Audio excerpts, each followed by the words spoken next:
Hi Robbie, how are you doing? I'm good, my man. How are you? Very well, thanks for coming on this morning. I know you've been very busy with the challenges of working in Olympic sport. How are Yeah, things? yeah, good. It's been that Olympic hangover since Paris last year is definitely lingering around. But no, it's been good. Summer was busy with World Championships and a couple of meets in between. But in general, I think everyone's getting back on their feet after a long summer. So swimmers are just back in now this week, back into the institute. So it's all kicking off again. So they've actually managed to have a holiday, have they? Now, some of them took holidays, some of them didn't, but mo most of them took maybe two kind of after World Championships. We got back first week in August, and some of them would have took maybe 2 weeks, 2 weeks. Some of them took 3 weeks off. Um, it's very much dependent on the individual. Some of the meet didn't. Sorry, the meet didn't go too well for some of them. They're looking to get back in the water almost straight away. But in general, that's kind of the most that they'll take off. So, mate, when we met back in Dublin earlier in the year, Hmm. one of the things that I really wanted to do was get you on and Yeah. just talk through some of the challenges that you've experienced within working with Olympic swimmers. And I think it's when I looked at categorizing all the athletes that I end up working with, it becomes an other population, right? There's sort of climbers, golfers, swimmers, and it's away from perhaps the bread and butter of overhead athletes and collision contact based athletes that we tend to see as our bread and butter. So I was really keen to get you on and sort of understand some of the challenges that you have working in a swimming environment. And I Mm. suppose jumping off from where we just were, you've got a group of performers who don't get much downtime and they're coming back in. Mm. What are some of the challenges that you're experiencing, mate, working in that environment? Yeah, and I think that's one of the things that like swimmers get categorized in that overhead athlete population. Um, but they're quite different in the sense of because the problem is in terms of revolutions, you're looking at millions per year on the joint, depending obviously on the distance. But in general, you're going to look at huge, huge volume. Um, and it becomes a balancing act between how much do we push them outside of the water, how much do we push them inside in the pool, and then trying to create that sweet spot where we know we're going to get presentations within these shoulders. I think most of us have read that Kylie Hall study where it's up to 91% of swimmers are going to get shoulder pain. So, unless you're a complete magician, you're not going to nullify shoulder pain. But it's how you mitigate that can be the I suppose the challenging part. Um, and that's where we're lucky in the sense of in the National Institute where you have the likes of you have a really close relationship with the coach, you have a really close relationship with the likes of physiology, etc., where we can have a look at these athletes in depthly to see, where in which there might be gaps. Because say now the first 2 weeks we'll go through like say like a screening process and try our best to identify places where, we feel like these swimmers might break down. Um, but yeah, I suppose the biggest challenge is keeping that Goldilocks formula where we don't want to take them out of the water because we know they don't react well to that. But we also don't want to drive that tenderness presentation that they're all going to present with that's going to result in some level of shoulder pain. Yeah, that's an interesting challenge, mate. How just as an insight, how do you set up your screening? What do you do? So for us, I think kind of one of the most important pieces, obviously, there's a couple of things I'll look at when I'm looking to address a swimmer. And I know you had Ian Horsey on here who spoke about, you know, fluidity of movement or effortless movement. Um, and swimming's all about just being efficient through the water. So the first thing we look at is like a movement screening. And that'll be ranging from some of them will be swim specific, the likes of your combined elevation test or the likes of your shoulder abduction with your internal rotation that's just kind of mimicking that high elbow catch position. And then you'll have your EOR or just ranges of movement. And within that, you're just picking up, look, there's going to be outliers because all of these guys have incredible mobility. Most of them are like, you don't need to know where the bus stop is at the Olympics because everyone's in about 10 degrees in the extension waiting on the bus. They've all got either localized hypermobility just as a result of early specialization, um, or they just have generalized. So it's for us, it's knowing what's normal to that athlete and what's what's outside of it. But for us, is that in-depth movement screening for obviously just localized to the glenohumeral joint, and then looking at thoracic spine, which is for me it's a big component how the scapula is interacting with the thoracic spine. And then from there, once we've kind of gone through our movement screening, we'll start to look at just some of our strength tests, using just the Val force frame, so EOR ratios in abduction, um, and then we use the Ash test also. And just because I think if we rely on one piece, it's not giving us a true indication of where that swimmer is at. So it's just trying to formulate a body of data that then we can carry that throughout the season, and whether they're swimming abroad in the States or whether they're here locally, that we have numbers on them, that allow us just to make informed decisions if things break down. Yeah, that makes a lot of sense to me. And the sort of movement screen, I don't work day in, day out with swimmers like you do. So how much information do you get from that movement screen that actually impacts on their kind of day-to-day preparation work? Can you give a couple of examples of maybe how that might work with specific swimmers?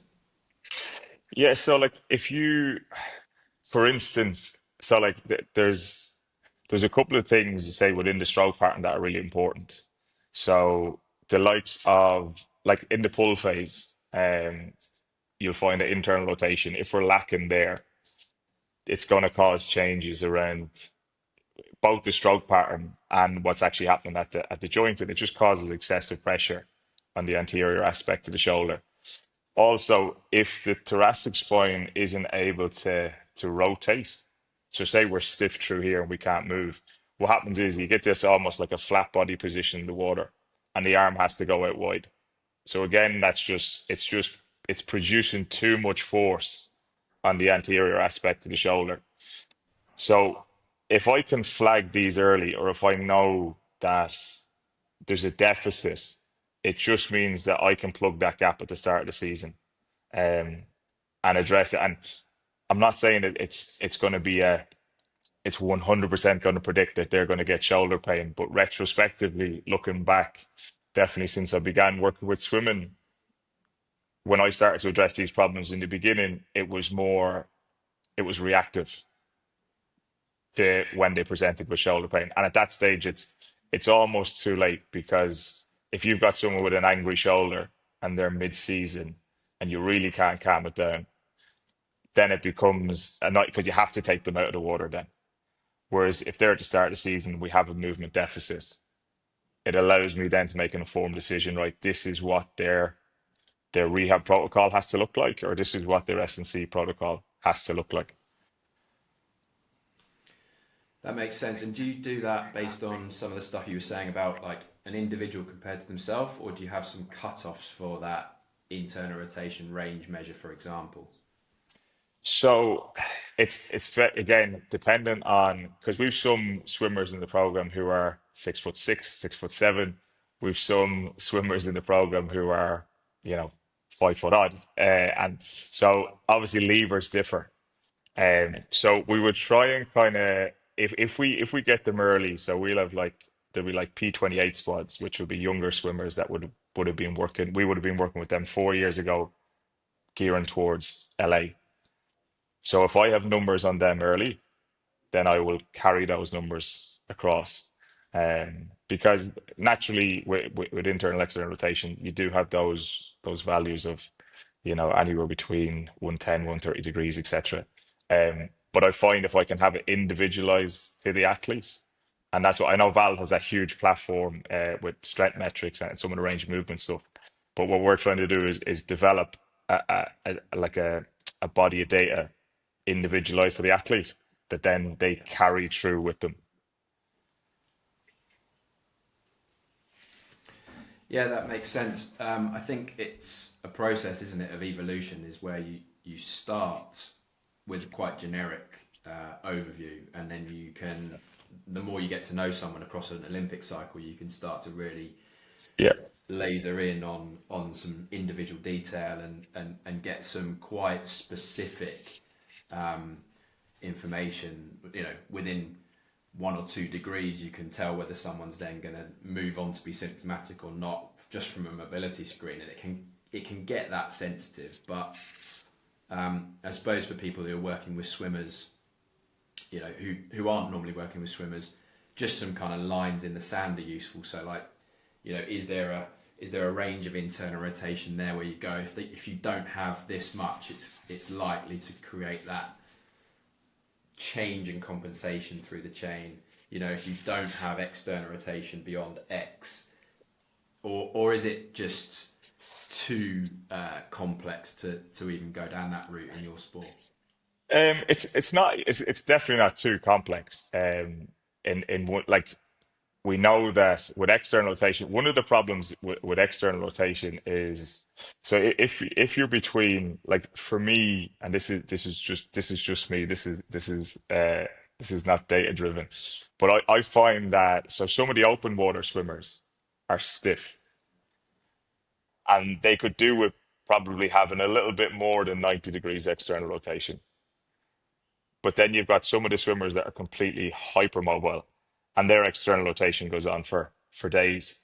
And I'd like them to probably sit at about anywhere between 110, in and around that kind of sweet spot where we don't have excessive movement that's uncontrolled. Um, but it's I suppose, when yeah, and it's difficult, I suppose, if you don't know the athlete and they just come into the clinic, I would just go off those normative data values. I wouldn't look to, because I've got there's one in particular, and obviously I can't mention names, Olympic medalist, who, if I asked to just hand behind the back and touch hands, we're a hand away. But Yeah. mobility is not her problem. But if I didn't know the athlete and she came into my clinic, I would say, geez, we really need to delve into mobility here. But based on her stroke and based on the athlete, it's not an issue. Yeah, that again is the connection between the values from the screening and then Mm. your relationships across the team. Like you mentioned, physiology, and presumably you've got reasonable biomechanical profiles on these athletes as well, so you know what their kind of demands are, the needs analysis Yeah. of each individual. And that's where we're blessed, because so you can come into me with, say, in present with shoulder pain, and when I have a look and I actually look at the shoulder, I'm looking, going, it's actually moving reasonably well. I don't know. And then when we test maybe ERI, or we test up into the ASH test, we're producing good numbers, and they're not a million miles off where we would have been. And there's been times there where I've gone back to the coach and I just asked, can I get just some of the underwaters, and can I see what's happening during the stroke? And it's when you look at, so first half of maybe, and these guys could be in the pool for 2 hours. First half of that session, there was no problems. And when you looked at the stroke pattern, it was fine. But as fatigue crept in, and maybe the endurance piece became an issue, what was happening is that the maybe the breath was off, maybe the catch was off, and as a result, that 50% of that second hour, that right shoulder, if it was just that side, that's now being put in a compromised position, which is resulting in shoulder pain. So that, coupled then with these huge volumes, is just like the perfect storm. Um, so it's knowing that you can't. That's a really important cog in the wheel. And if you don't keep that in the back of your mind, you just end up hammering ERIR ratios in, you know, or sorry, ERIR exercises when maybe that's not the problem. Yeah, it's a sport. I mean, you mentioned the million revolutions, which is a crazy stat to even try to comprehend. And I've, as I say, I haven't worked in the trenches like you have with swimmers, but I have done a couple of competitions with swimmers, and even Mm. the warm up volumes for a sprinter were baffling Huge, to me. huge. Yeah, Yeah. baffling. The amount they have to do for a 50-meter swim, or they feel like they have to do for a 50-meter swim, is absolutely baffling. Yeah, it's and if you ever it's for a shoulder specialist, if you like the prep area before a World Championships or the Olympics is an incredible place to watch. It's like the warm-up track at an athletics meet. You just see all these drills, all these like, you know, the mobility, because the thing about some of these guys is that they can, because they're hypermobile, they can use the water to get into positions that they probably shouldn't be in. But even when you see them do their dry land, it's absolutely incredible to see. And like you said, the volume of like some of those the longer distance guys, they'll do like a 2K cool down. You know, most people, most average Joes, they wouldn't swim 2K as a session. I'd drown. Yeah, I'd drown Yeah. doing their Yeah. cool down. I think. Yeah. Yeah. It's incredible. And that's what like when you've got volumes of like 70, 80K weeks, um some of the higher volume weeks, like we had some altitude sessions that were up at around 95 kilometers a week. It's a huge volume to the shoulder. Um and that's where that balancing act is so important. In terms of the workloads, Robbie, are you very dialed in on kind of versions of acute chronic with them? Is that really well planned and periodized, or is it often that they'll go off piste based on almost the word feel in the water? How's that run for you with Olympic swimmers? Yeah, so you'll need to know. So the coaches, like obviously we'll have weekly meetings, and the coaches will have planned out like to be certain taper weeks, or I'll know that the increases in mileage per week. So what that's going to look like, and most of their blocks in terms of acute and chronic will be kind of be anywhere between 6 and 8 weeks. But we'd have to keep an eye on it weekly because you kind of know, with certain swimmers, right, this mileage is going to go up. I know based on past medical history, or I know based on athletic capability, we're gonna run into some difficulty at points here, and it's trying to mitigate that. And that's where, that's where you can kind of get good results through some of the rehab pieces if you know, because and this is like when you look at the really good athletes, not just in swimming across the board, their their understanding of movement or their ability to comprehend and learn a skill is always that bit quicker than an athlete who isn't operating at that level.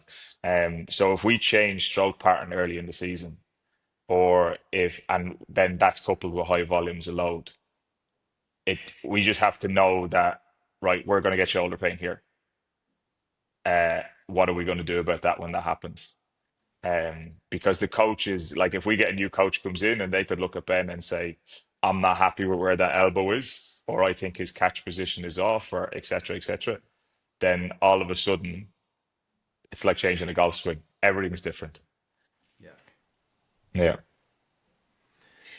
So, sort of coming back to, and I suppose this connects the dots. Then you've done your screening when how when they come back in. It's the saying like how tall do they need to be to ride the roller coaster, Mm. and you've got your clear markers of what you use. Yeah. How if you had to hang your hat on the critical things for you that you found based on your experience, not necessarily evidence based, but your Yeah. experience. What are the critical things that help you mitigate against injury when the demand is so significant, and the injury profile is often overuse? So, Yeah. what are the things that you focus on? So kind of like the couple of questions, if I'm looking at a swimmer in front of me, the couple of questions I'm always going to ask myself is one, can they attain the position necessary to produce that skill? And if I know that that box is ticked, then I want to know, can they produce force in that position? And if they can produce force in that position, that's where I think that the real key component is, can they produce force in that position repeatedly and dynamically? So using those questions to kind of formulate what my rehab pathway is going to look like. For me, underpinning it, like that neuromuscular control piece, that proprioceptive piece. You'll always hear swimmers saying, I feel like I can't grip the water." And initially, when I started working at swimming, I was like, "What does that even mean?" Do you know, like, yeah. But if you take them out, and it's amazing, you take them out for 2, 3 weeks, and they'll come back and they say, I can't feel, I don't feel like I've got that connection yet." And so that neuromuscular control piece, strength endurance for me is really, really important. If we're going to work through those high volumes, I need to know that the shoulder can withstand that. And in addition to that, then kinetic chain integration. So those three, this all naturally has to be underpinned with strength. If I've got big deficits, but if I'm looking at an athlete and I know that they can produce force, well then those 3 points is what I would try and approach with that athlete. Yeah, and it's interesting you say that, because for people who aren't working with swimmers, and this idea of gripping the water and kind of power and strength, most people would think it's more, for want of a better word, efficiency and streamlining, and actually peak force and rate of force are things that maybe a swimmer doesn't need. How is peak force or strength in certain positions then relevant to an elite swimmer? So I think, like, for some of the sprinters, like those guys, like 50 meter, you know, I think it's relevant. It's definitely relevant because they're all fast twitch. They're looking to produce force, high force quickly.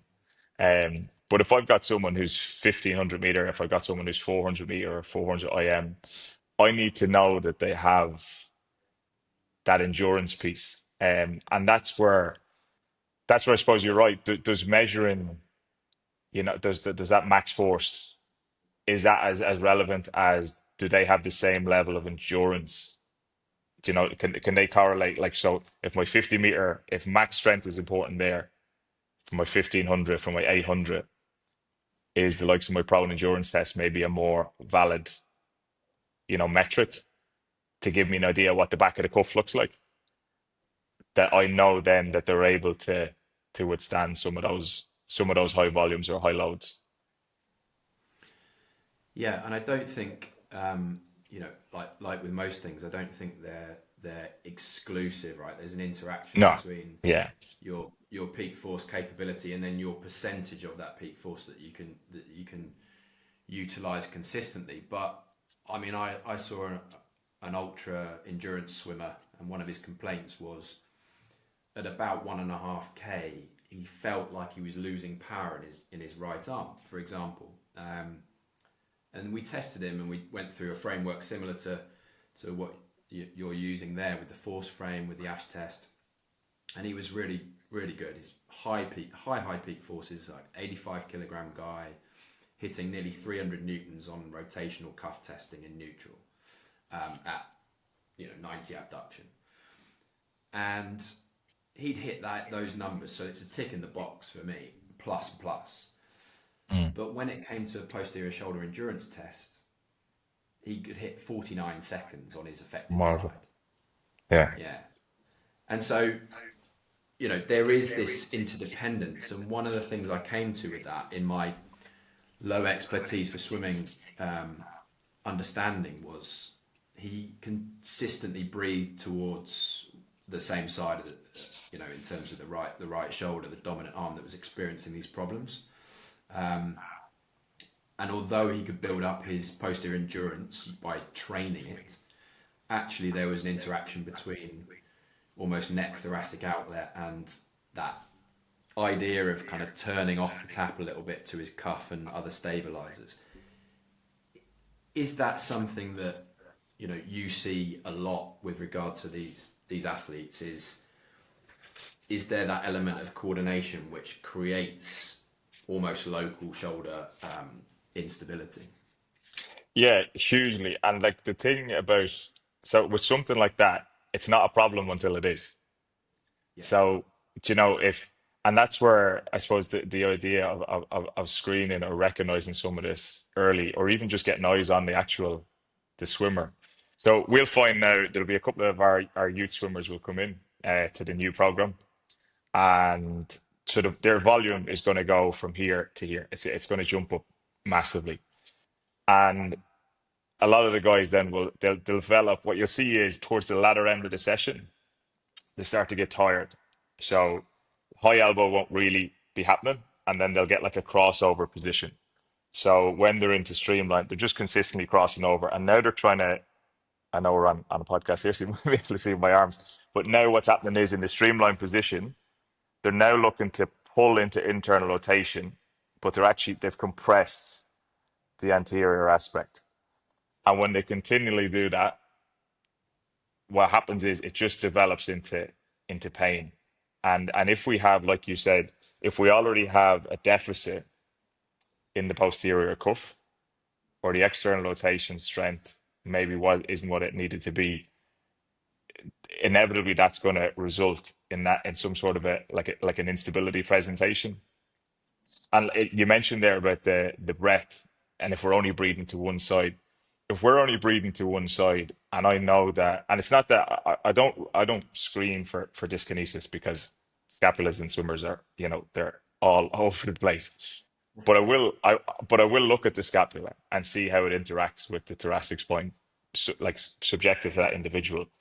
But if I know that we're not moving that well through that region, so whether it's the scapulothoracic or whether it's just the T-spine, like you can get some easy wins with a swimmer who's got shoulder pain by addressing the thoracic spine and allowing them to move more freely to take the pressure off the shoulder. Now that there's context to that, obviously it's dependent on how much load and how much volume they're doing.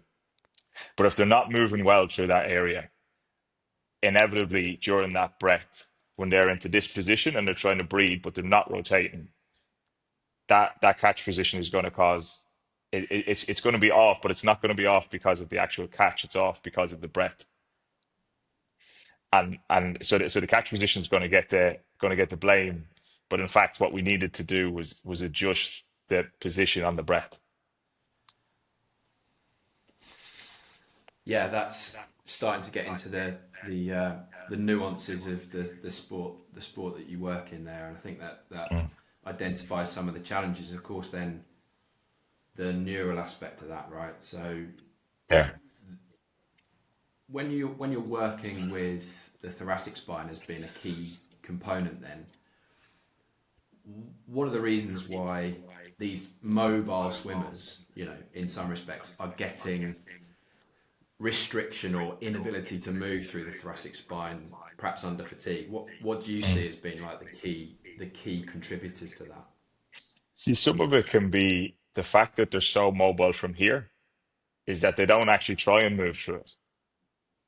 So, I'm working actually there's a young athlete, he's a thrower, and but, and what the problem is there, he's got so much rotation at the shoulder, he's not actually moving through the thoracic spine. So what's happening is he's getting all this force production from his lower limb, and it's all being transferred peripherally, but he hasn't moved through here at all. It's just all come from that position. So similarly in the pool, if you've got someone who's got localized, say, instability, hypermobility, they can get into these positions and the water can then force them into positions even more. But they're not rolling.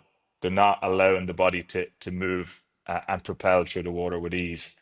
So some of it can be like, and there will be outliers who just don't move that through thoracic extension, don't move that well. Um, but it could be actually just training that movement as opposed to they don't have it. Yeah, the coordination and sequencing rather than the lack of physical range of motion. So if you screen them, their thoracic spine would look okay within your markers, but they're just not, because they've got so much shoulder mobility or Yeah. peripheral kind of shoulder mobility, then they just lean on that. Um, Possibly, but then when you pop them into the water, you know, because they look good on dry land, and you go, right, perfect. This is going to work a charm. And then you put them in the water, and because they don't have that feel or they don't have that grip, then things start to look completely different. So what we assumed would work well, you know, doesn't often translate directly into the pool, if that makes sense. Yeah. Yeah, it Yeah, so does. that and that's where, like, when you look at the, and it just like some simple little drills, like wall dribbles with your eyes closed, can they do the same on left and right? Do they have that same proprioceptive feedback in that shoulder in an overhead position? And sometimes that can just be a clear indication. Actually, we're miles off here. So, once we take away stability, or once we take away end feel, they actually can't do what we need them to do here. And now we're asking them to do it quickly. You know, um, Yeah. Does a lot of your work then, because obviously the kind of correspondence between the in water, the feel and that kind of proprioceptive feedback that they're getting, yeah. does a lot of your work then have to be when you're rehabbing an athlete or when you're preparing an athlete? Are you crossing over into some warm-up drills that are in the pool, as opposed Yeah. to just dealing with the on land? Yeah, so we'll always, so dry land, like you said, dry land can go on for 40, 50 minutes sometimes in competition. Most of the guys say before they get in the water, just on a training session, it'll be about 30 minutes. Um, but if I've got a shoulder who, they've done quite well from a rehab perspective, and you're addressing some of these things that we spoke about, like that, say, that proprioceptive piece, the strength endurance piece, and then the kinetic chain integration, you feel like, right, I'm getting good results. The dry land then has to incorporate some of those drills. Now, they're not going to be done with the same intensity that we've just done in the gym, but there has to be so dry land routines. They'll be individualized, and they have to be reflective of what we've seen and what the swimmers presented with. But for us, it's really important. It's like, and I know people do it, it's like going to run without warming up. It doesn't make sense.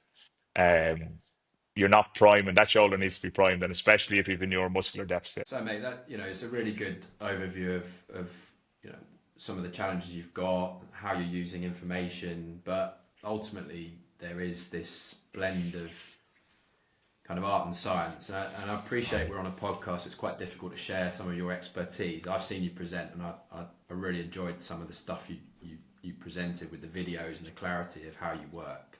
Can you perhaps give the listeners a case example of how you'd manage an individual with shoulder pain in a swimming environment?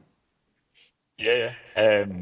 So actually, just recently, just pre-Worlds, we had it was a 800-meter swimmer, and presented just really angry, kind of left-sided shoulder pain. And I know this athlete, and I know that they're very mobile. Um, and when we had a look at how the shoulder was moving, we're just really stiff. Couldn't hand behind the back was really difficult and reduced range. Um, but similar to what we said at the start of the podcast, when we looked at EOR ratios, reasonably good. There wasn't a glaring deficit that was like representing the level of pain that she was presenting with. Um, so when we kind of delved into it a little bit more, one of the things, I'm a big fan of, like, kettlebells and rings. I find you can find out a lot from them in terms of just exposing the shoulder.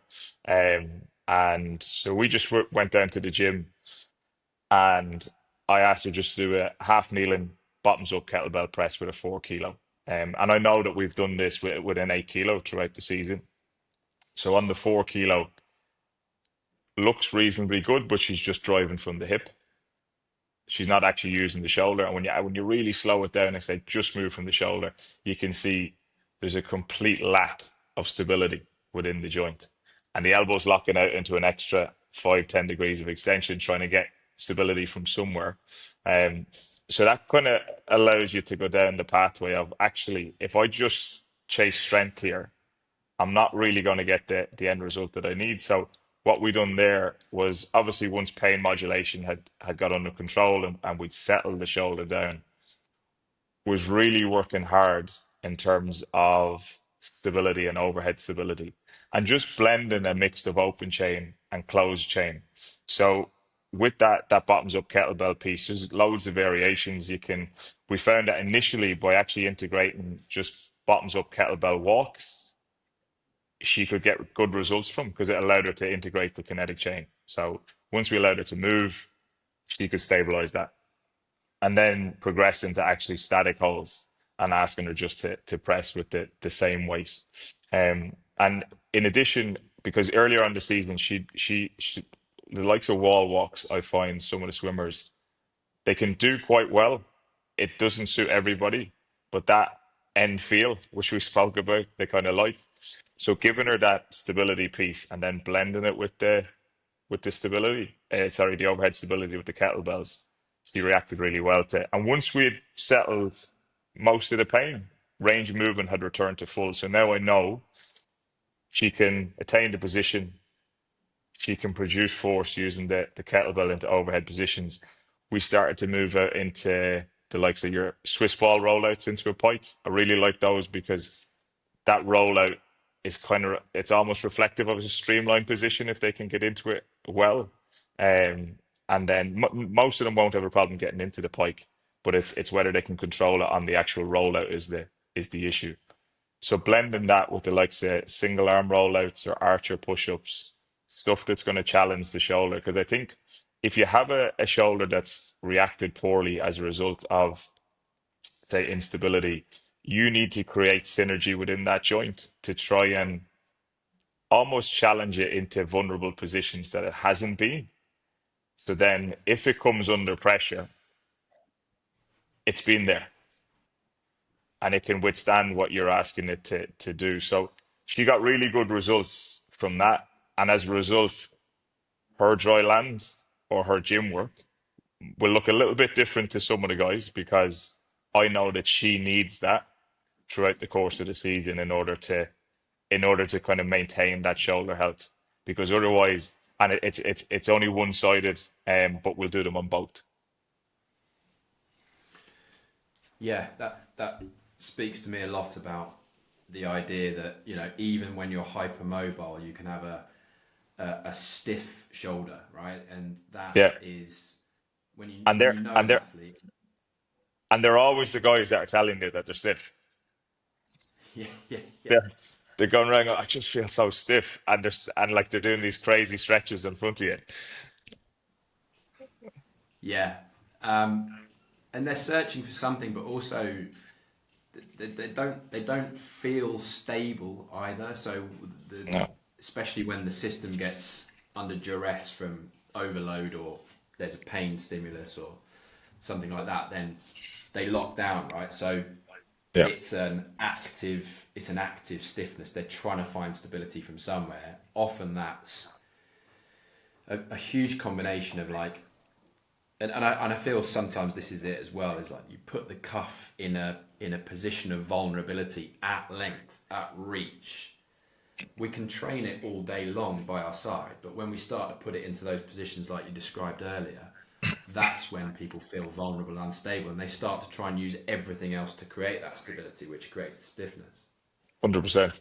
But even if you look at your dislocations or your subluxations, like as soon as you can, you want to get them into overhead or abducted positions because we don't there's like that idea of just internal external at 90 degrees is, you know, it just doesn't make sense, and especially not for swimmers.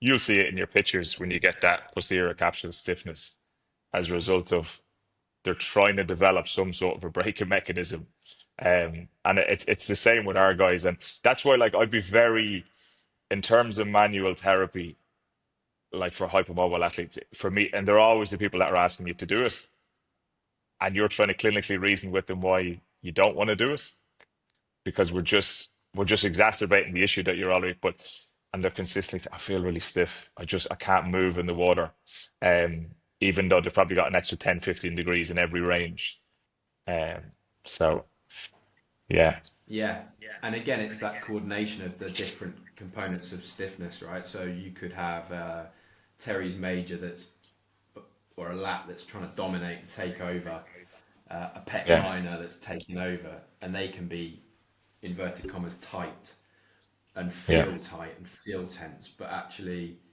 it's as a result of some underlying, stabilizer insufficiency, and that's what's driving it. So best treatment for that is not to lie them down passively on a bed and rub them. It's no, no, that's where it's you to need do to what get you, stuck. yeah, it's to do what you say. Yeah, you need to get stuck in the gym, and you need to expose them, like work them in safe ranges, but Yeah, like but do work them into not their end range, but do work them to end range, if that makes sense. Um, yeah, but and I think like with some of that population, it's again it's that Goldilocks formula. Um, but if you can get there with them, the water piece then becomes it starts to click because now all of a sudden they have that end field, and because the atraumatic or like that localized instability, it can also be a bit of a liability at times. So it's how do you maximize the fact that right they need huge ranges for their sport. It allows them to like if you see someone swimming butterfly, that's incredible in terms of the ranges at which they can get into. So they need to get there. How can you maximize that without it becoming a problem? Because it's when they start to adapt too much and they get too much of that localized instability, now it's a maladaptation and now you've got a problem. So it's like I said, it's just trying to find that sweet spot and sit in it, but getting the buy-in from the athlete can be also difficult. yeah. So it's also a question as well. Then, when you screen them, do you have a different screen by stroke, or is it So generic? no, like some of the guys like we like hip EOR and groin squeeze for a breaststroker. We would use like lower back pain in the breaststrokers um is quite predominant, so you kind of have to take that into account. But for the likes of like freestyle and backstroke, you can kind of couple those within the same movement screening. See, it's depending because then you've got some of the guys who swim 200 and 400 IMs, which is every stroke in one. So, Yeah, yeah, yeah. And if they're technically not amazing at one of those, then it probably brings the house down on the others, right? So yeah, and yeah, but like it's and that's where I think, and I know that term gets this muscle partner dysfunction. I know that's really like it's a bit dubious at times, but I do think that like there is some elements of it that if you can get that synergistic, that co-contraction piece in around the shoulder, um, and that's coupled with all the stuff that we've spoken about, and it's underpinned. These guys can do well despite the levels of revolutions or despite the high prevalations of shoulder pain. Like I said at the beginning, you're not going to nullify it, but you can put some really good roadblocks in place. Um, like early in the season or throughout the season to try and prevent some of this. And I think that's what's important. It's not just a case of, oh, you're a swimmer, you're going to get shoulder pain. So what's the alternative? Is that you don't swim? It doesn't make sense. So it's trying to put stuff in place early, and being proactive is what's key to just preventing some of these presentations. you made me think a little bit there about sort of not the obvious, but we're talking about the kinetic chain of force transfer within swimming. Um, Yeah. you had the breaststroke as an example there with measuring some lower limb markers. Mm. Um, what do you see in terms of the relationship between some of your lower body stuff and your shoulder your shoulder injuries, your shoulder pain that you get in swimmers? Yeah, so again, and this is individualized to our cohort, etc. in the institute, but we will screen like the CMJs, ISO pushes, and like again, it's coming back to that piece of the guys who are quite athletic and can move well, they tend to do better in terms of less shoulder pain. And I don't think it's that dissimilar. I don't have the exact measurements that we might have from the likes of baseball and tennis with regards to if we have a deficit at lower limb, what sort of percentages are we looking at for the shoulder? But guaranteed, some of the larger distances they should kick, but they don't kick as much as they should. But if we're looking at 100, 200, 400, 800, they have to have lower limb capacity and they have to have trunk endurance, because if they don't, again, it's going to be a centrally driven issue that's now presenting at the shoulder, because this is where the force is being transferred to. So if we've got that energy leak somewhere along the kinetic chain, and I suppose there's no, obviously measuring in the pool can be difficult, and that's why the likes of like a single leg iso push or a CMJ is a nice way for us to have, right, these are our markers, this is what we'll use. Yeah. The other thing is, and you mentioned it a few times, is the sort of sprinters versus the longer distance swimmers. With regard to and you also talked about them being fast twitch. Do you find, and we'll dial into ASH testing here, do you find that there's a difference between RFD in your sprinters and your more endurance based swimmers? It's night and day. It's night and day. Like you look at, Tom, our 50-meter freestylist, he was semi-finalist there in Paris. His his ability to produce force, say even like on weighted pull-ups, is huge. Um, he can do muscle ups easier than I can do pull-ups. His ability to produce force quickly in comparison to the endurance athletes is completely different, and that's why his markers or his rehab, etc., looks different, has to look different. Yeah. He does, you know. So for him, an ASH test or an ISO push is more valid than probably an endurance test, because he's going to need to produce a lot of force and produce it quickly. And if you Yeah. look at And their it also, if at their stroke pattern, and it is, well, his stroke pattern in particular is a little bit different. It's almost like a flat arm, and it's coming down with force in order to propel quite quickly.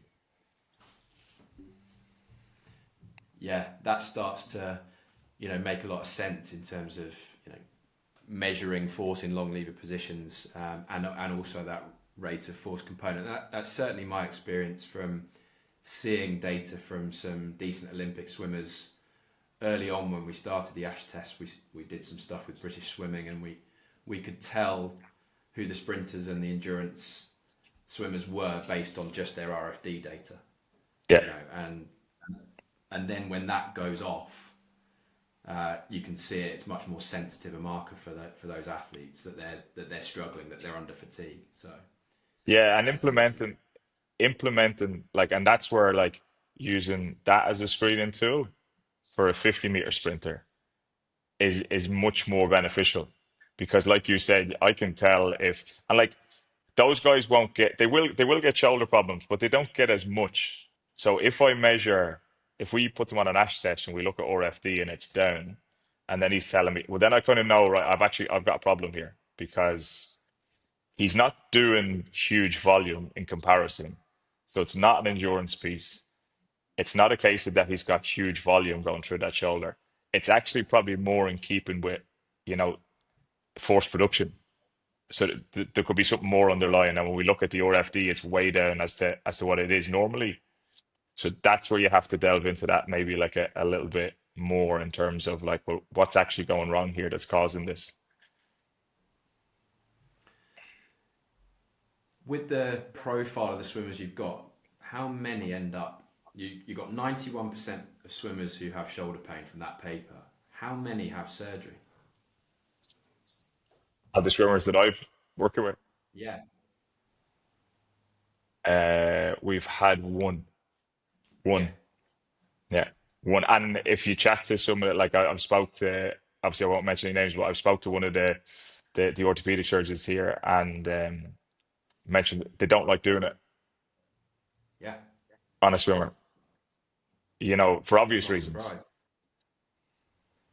Yeah. because whatever about not feeling the water after 2.5 weeks off, not feeling it when you've had a reduction, an active reduction, or you've had a surgery that's now altered the mechanics of the most important joint for your sport. Um, Obviously, look, there's context to it. If it's a case of that the surgery is indicated, and you'll be guided by that. But if you're opting for surgery as a result of shoulder pain, just pain, not because the pathology, like you scan, there's no point, that doesn't no point in you scan a swimming shoulder, you're going to find all sorts of pathologies.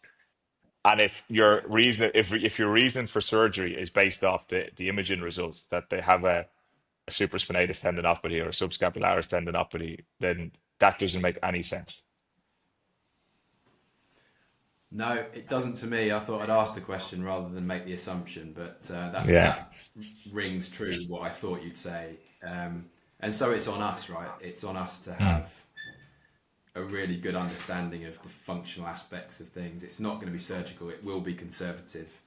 Yeah, All the things we've talked about around setting up a screening process that captures the movement side of it, looking at the endurance component is also important. But then not to forget that even though we might think that strength and power is not as important in the water, those two things can be really useful around these swim athletes. That's been a yeah, really good insight, I think. yeah. And I think you have to, and that's why having all of that data allows you to make an informed decision then when they do present with shoulder pain, because they will. Um, and it's not just one kind of component. And then, like even with regards to the pool stuff, it's knowing that you can play about with intensity and duration, and not just have to, and that's a conversation with the coach. Um, but it's all of that combined that allows you to get good results in terms of like RTP. Because if we only look at, like you said, if we only look at strength in ER abduction, or if we only look at range of movement, and we don't look at all those other components that we spoke about, you're probably just leaving money on the table, and you're not going to get the outcome that you're looking for. With that return to pool stuff and the workloads, I think Yeah, about some of the research around sprinting, and you're not really challenging hamstrings, for example, until you go over a particular intensity. So yeah, we make people do max exposures to sprinting to make sure that mm. they're kind of resilient against that when they need to do it. With swimming, is it similar? Like, are you looking at a, a lack of translation from like a 60-70% intensity to actual kind of 95-100? Is there a huge difference between what you see in those? Yeah. So like like based off the swimmer and the stroke and the distance, that reintroduction, like the likes of duration, frequency, intensity, and like they're the things that you're going to look at when they get back into the water. Because 9 times out of ten, if you've got someone that has developed pain as a result of instability within the joint, when they start to go quickly, like they might be able to go all day at a certain intensity. So, but once you turn the dial up and we look at max intensity sets, that's when things go absolutely pear-shaped, because they're not controlling the stroke. So that coupled with speed and intensity is when we start to get a breakdown. So it's knowing how to play about with those that allows you to get I suppose, a smoother transition into the pool. Because the thing is, I think Alex McKenzie work where he's looking at tendon swelling. I think they were imaging them post session and at the end of the week, and they're talking about 5% increase in tendon swelling, or 10% across the course of the week. So it's knowing that that's going to happen, coupled with your underlying presentation, and knowing that you need to kind of play about with those variables um, within reason. So like kind of rule of thumb, if you've got someone who's just like Joe Swope, he's just getting into the pool. He's just a recreational swimmer. That's where I would just say, look, just go easy. you're gonna shave some of the distance off, and don't worry about times for the moment in terms of like what you're normally working off. But if you've got an athlete that's going back in, that's where it needs to be a sit down with the coach and going, what does these next 6 to 8 weeks look like? And where do we need to be at week 8? And let's work back from there. So if I need to be at max intensity at week 8, right, what sort of intensities and distances do we need to hit? And that allows me then to kind of formulate a plan for week 1 rather than, because that let's just see how it goes. That's no, that's an absolute nightmare because you've no idea. That to me says you've no idea how it's going to go. So that's where I think that sit down and to work back the way and it's no different to the way that you plan your rehab. If you look at, we've got a competition, we've got worlds at this date, you're gonna work back the way essentially, um, and that's where those variables you can play with. It's been a great conversation, mate. I know you're someone who tries to develop themselves as well. I've seen you on your socials in Mm. a swimming conference, I think it was, and there was some stuff there. Is there anything at the moment that you've kind of taken on and learned that you're currently thinking about applying? So in terms of, I suppose just stuff from other people, like again, like when you're going out there and seeing around the grounds, some of the research that you just mentioned, the swelling yeah, within the tendon. yeah. Is there any stuff you've picked up in the last few months that you think, yeah, that's something that's really interesting to my athletes? Yeah, I think like that work that we just spoke about there, um, and then coupled with, I've seen like you can see there's practitioners now starting to, and I've seen you've put some up with regards to some of the thrown athletes, is testing these ratios in different ranges. So if I'm really good, like, can I get a little bit more granular? And it's not possible, you've worked in elite sport where like you've only got a certain amount of time with these athletes. So screening, what can I get the most from, at various touch points. But I think looking to maybe test in different positions within that. So if I'm looking at the catch position and I know I need lots of internal rotation and I need a certain amount of external rotation, can I maybe look to test in those positions as opposed to just testing in 90 degrees abduction with elbow flexion? And I think that could be something. And I don't know because we haven't implemented it yet, but that might give us a little bit more of an insight as to when maybe they're breaking down because they're really good here. And in hindsight, now that I'm saying that and I'm thinking about that swimmer who had instability and we got good results as a result from working on that, but could we also have looked at, let's test them in a different range in essentially, because sometimes that's what we did play about. We had a version of the Ash test where we tried to test in a catch position.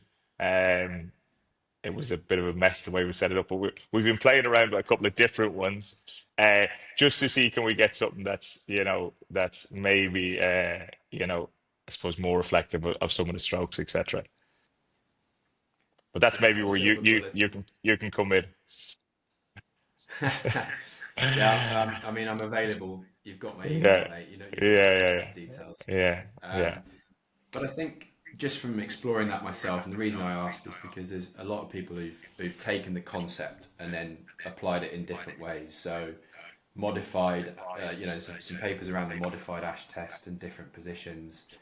Um, I personally put myself in all sorts of positions to try and work out if there's a difference between the different angles that we look at, the different strapping down and constraining your pelvis and your trunk as well, and how that affects force output and force transfer, which is essentially what we're measuring. But I agree with you. I think if I've only got a certain amount of time, I'll go to my key tests, yeah, but that doesn't tell me how they're going to be through range when you look at some of Edel's work and some of yeah, the stuff you can get when you've got more time and you can look at isokinetics and you look at through range force.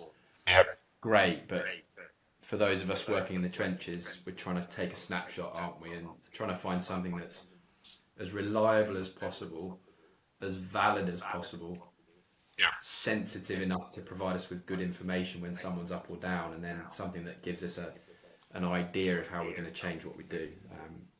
Yeah, and I think like It's an interesting question. Yeah, because like we've got say like we've a couple of national centres here in Ireland, so we'll have like screening days, and we might not see those athletes all the time, and obviously I can't carry an isokinetic round with me, so it's trying to, like you said, here's my key tests based off what my KPIs are. Let's do these and do these really well, and that'll give me enough data points that I can make informed decisions. And then if I've got someone who I need to delve a little bit deeper into, then we can start to look at that. But I think it's trying to and marrying that then with that overuse piece, as in why is it presenting this way and what does it look like? And if I understand maybe some of the physiological aspects that are causing it, how does that shape what I'm doing? Because if I've got these guys who are swimming 90, 80, 90K weeks, am I going to try and load those tendons the same as I would load a hamstring tendon following an injury? Because not all the time, but sometimes those tendons are, it's acute and it's a big bang. Whereas these guys, it's just developing over time. So if I've got this almost like a chronic tendon presentation, and now I'm going to blow them up with more heavy work, is that going to give me a good outcome? If I don't zoom out and look at, right, well, actually, we're probably not recovering the way we need to. And why are we not?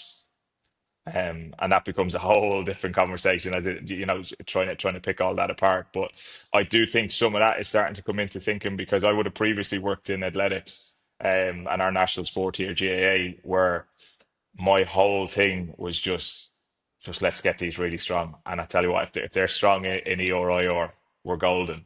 And I know with these guys that's not the case.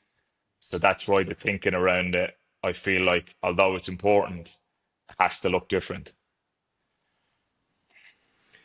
Yeah, and then some of the stuff that we've used with high volume athletes like throwers, when it's recovery can be around a low threshold ISO, for example. Yeah. Yeah. And you can get good wins with that.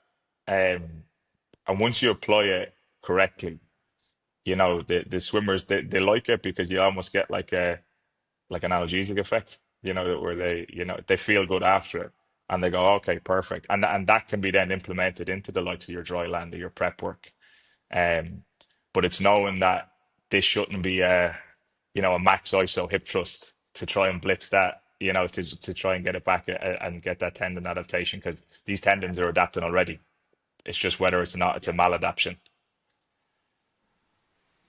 Yeah, and they're not always going to tell you straight away whether they like it or not, right? Especially in that week, all the things that they're changing, and then you're not going to get that instant feedback loop of that worked. You're going to have to monitor these over a kind of 72-hour window, aren't you? And see, with these overuse type problems developing, how that recovery cycle, how that recovery kinetics looks like across the group you're working with.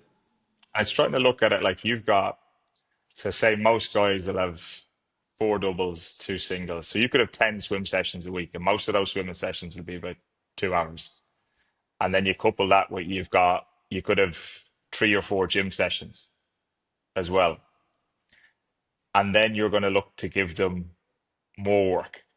And don't get me wrong, these guys love it. Like they don't mind a bit of work naturally, just because of the work that they do. But it's knowing where to input it and why you're putting it in there, as opposed to just giving them more volume. Yeah. Might not be what they need, but the correct dosage of the right exercise could really unlock some doors for them. That's really well put.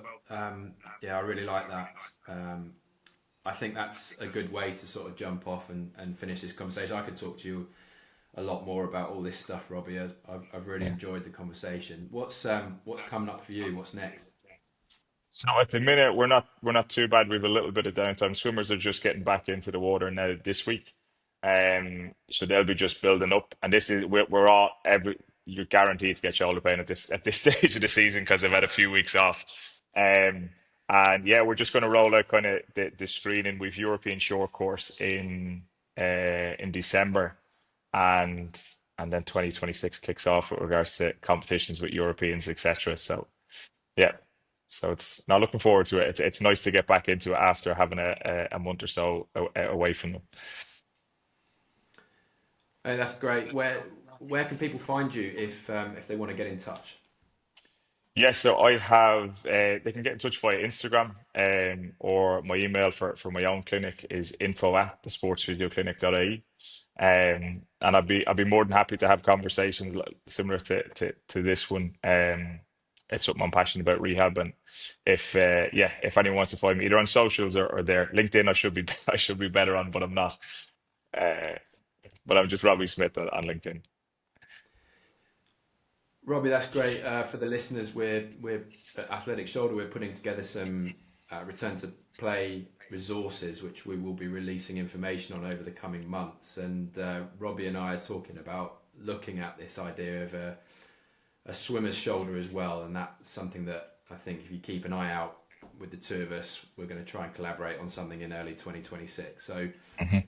thanks for listening. If you've got any thoughts on the podcast, we'd really appreciate those. And again, Robbie, thank you so much for giving up your time today. It's been a really great chat.